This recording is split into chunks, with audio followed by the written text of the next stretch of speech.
qua ta mơ ước.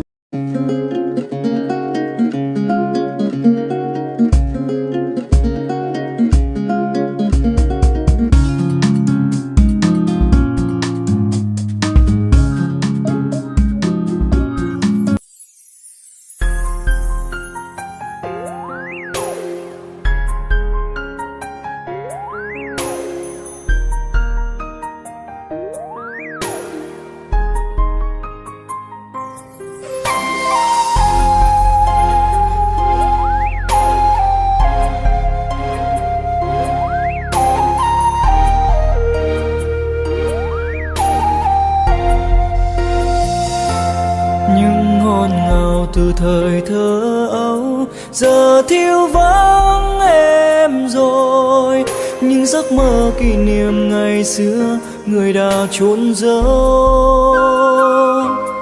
Sẽ không quên khi bao cơn mưa phù dâng trên lối đi về miền mơ anh mơ ngày xưa.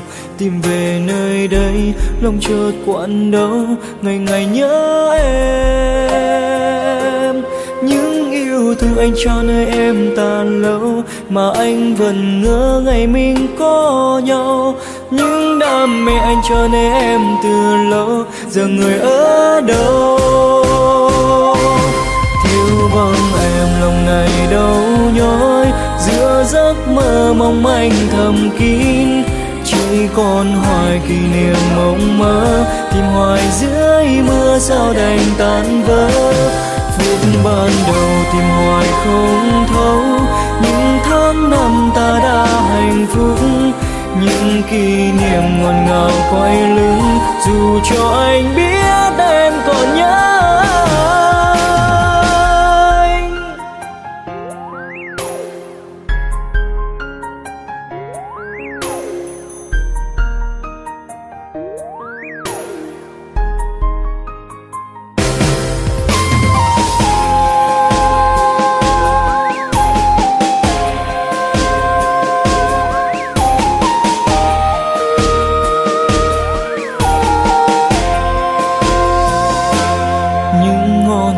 Từ thời thơ ấu giờ thiếu vắng em rồi, những giấc mơ kỷ niệm ngày xưa người đã trốn giấu.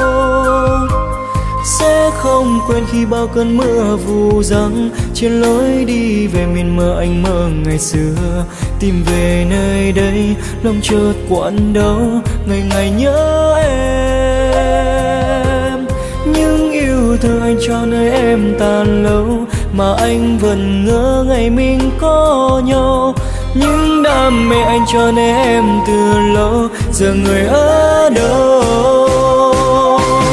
Thiếu vắng em lòng này đau nhói, giữa giấc mơ mong manh thầm kín.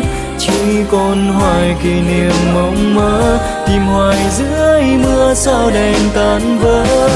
Phút ban đầu tìm hoài không thấu, những tháng năm ta đã hạnh phúc. Những kỷ niệm ngọt ngào quay lưng, dù cho anh biết em còn nhớ anh. Đau nhói giữa giấc mơ mong manh thầm kín. Chỉ còn hoài kỷ niệm mộng mơ, tìm hoài dưới mưa sao đành tan vỡ. Phút ban đầu tìm hoài không thấu, những tháng năm ta đã hạnh phúc. Những kỷ niệm ngọt ngào quay lưng, dù cho anh biết em còn nhớ anh. Những kỷ niệm ngọt ngào quay lưng, dù cho anh biết em còn nhớ anh.